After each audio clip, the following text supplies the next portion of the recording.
Hello, people, and this is Anirudh here. Welcome to your third C programming tutorial. And today, in this tutorial, I'm going to be teaching you about some basic operations that you can perform in C programming. So, if you've studied any mathematics at all in your elementary school, you will know four basic operations. Those are addition, subtraction, multiplication, and division. And in programming, we of course have all those four operations as well as another special operator known as the modulo or the remainder operator. Okay, essentially the remainder that you get when you divide some number. Alright, so let's get to it. I'm going to declare three variables a, b, c. Okay, and I'm going to give the value of a as 3 and b as, let's say, 10. Okay, now if I want to, let's say, add these two numbers, how do I add them? So I write c equals a plus b.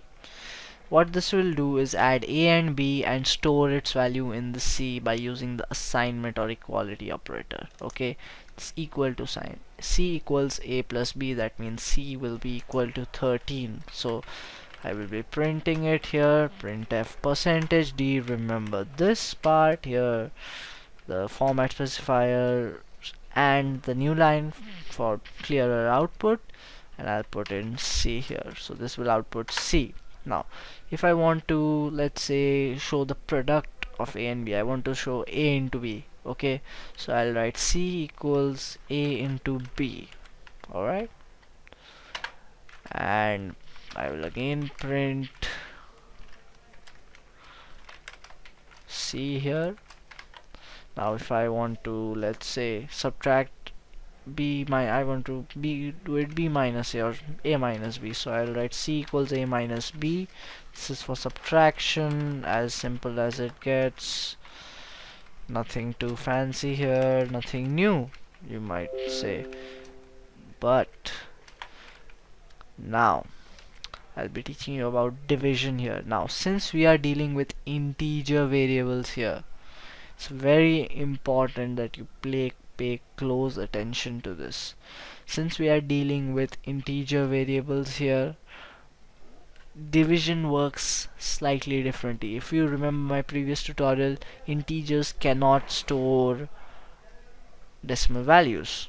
Okay, so if I write c equals a by b, okay, and print it out, I want you to guess what value this will print out. Okay, remember that it cannot store any decimal values. Okay, I'll now write c equals b by a as well and print that out as well.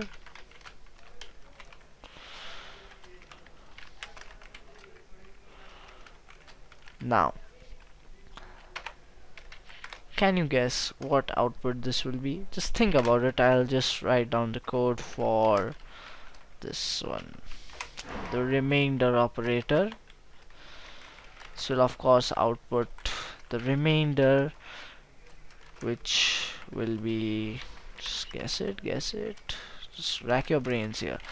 Okay, now first this one will print out the sum, this will print out the product, this will print out the difference, this will print out division of a by b, that is 3 by 10, which actually should be 0.3.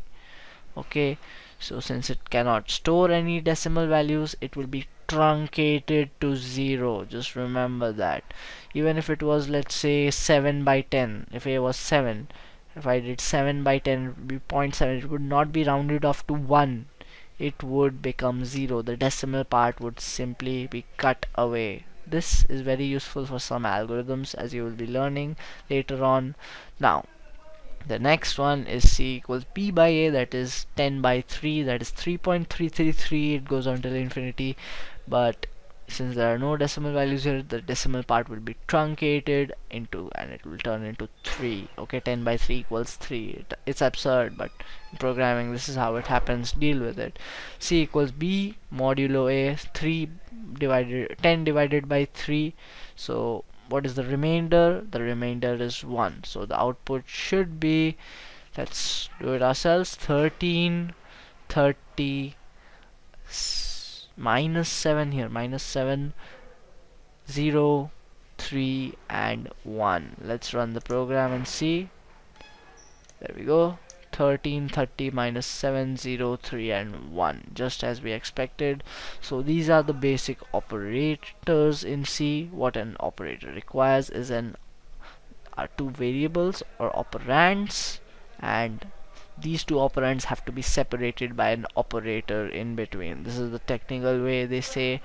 If you've got any tests or anything like that, you should write it in this manner, that operators are used for performing operations on operands, show the syntax and all. And guys for watching my third C programming tutorial. If you want to view more background study material on this video, please visit my website digitalmachine.in. Link is in the annotations and description below. I've also included annotations for my C++ and Java programming tutorials. You can visit them if you like them. Also, please don't forget to like, comment and subscribe.